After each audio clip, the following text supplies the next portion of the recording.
Hello everyone, welcome back to this channel. I hope you all are fine.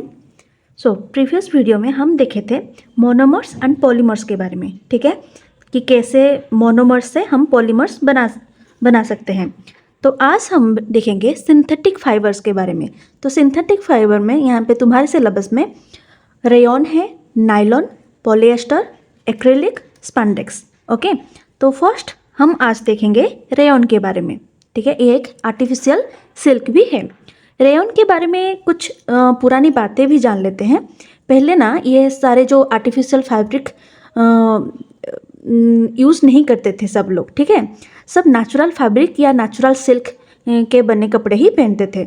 और जाहिर सी बात है natural fabric मतलब कॉस्टली ही होंगे.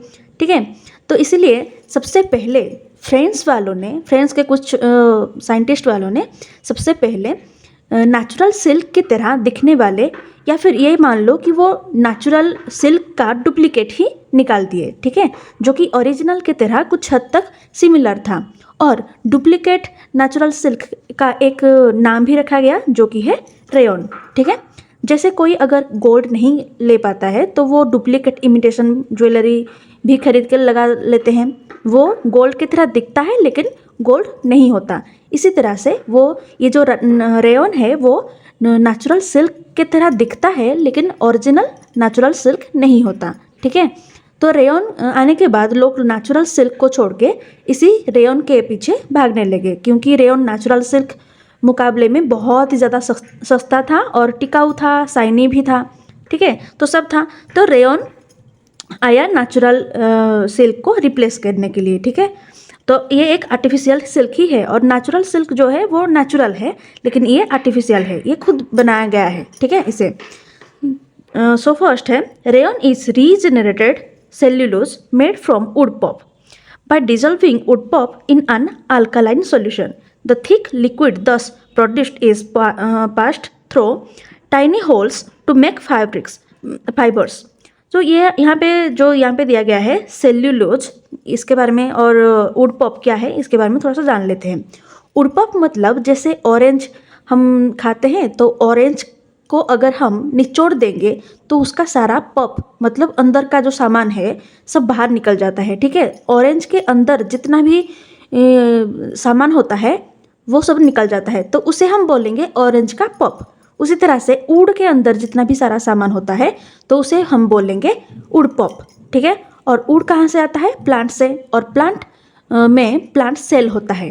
ठीक है, ये तुम बाद में ही पढ़ पाओगे नेक्स्ट क्लास में.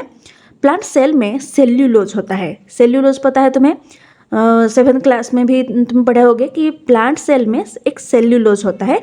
और वुड पल्प में भी सेल्यूलोज है क्योंकि वुड आया है प्लांट से.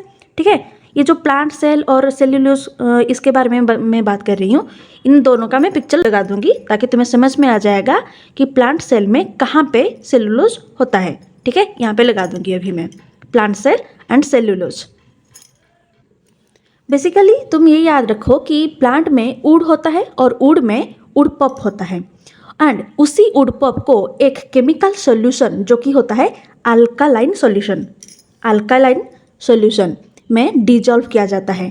देन एक सिलिंड्रिकल पाइप के मदद से वुड पल्प को डाल के हाई प्रेशर दिया जाता है ताकि उसके और ऊपर से हाई प्रेशर देने की वजह से नीचे से लंबे लंबे और पतले पतले फाइबर निकल जाते हैं. ठीक है, इसका एक मैं पिक्चर भी लगाते जाऊंगी यहाँ पे कि कैसे हम निकाल सकते हैं वुड पल्प से फाइबर, कैसे हम निकाल सकते हैं. ठीक है, ठीक है, छोटे छोटे पतले पतले होते हैं वो फाइबर.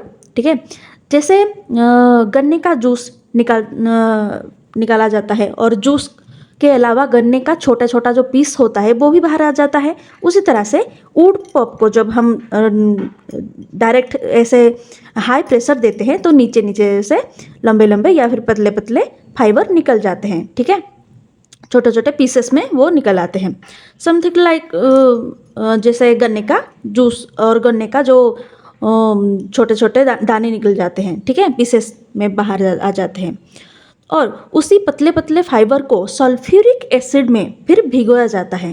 ठीक है, उसी छोटे छोटे जो फाइबर आ जाता है वुड पल्प से, ठीक है, उसको सल्फ्यूरिक एसिड से फिर भिगोया जाता है. देन फाइनली बुना जाता है. बुनने के बाद हमें मिल जाता है रेयॉन।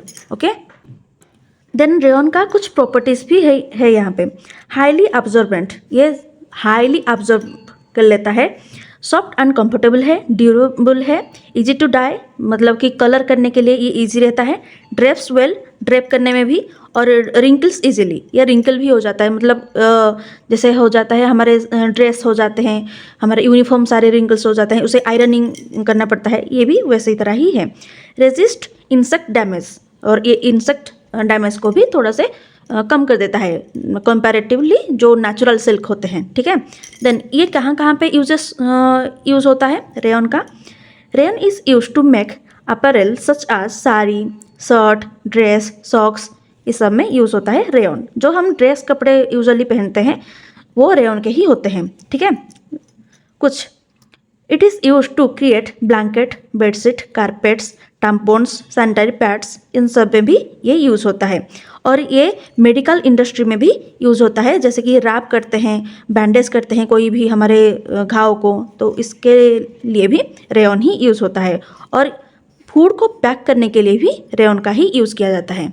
ओके, तो ये था रेयॉन। द नेक्स्ट वीडियो में हम नायलॉन को देखेंगे, ठीक है। Till then bye bye.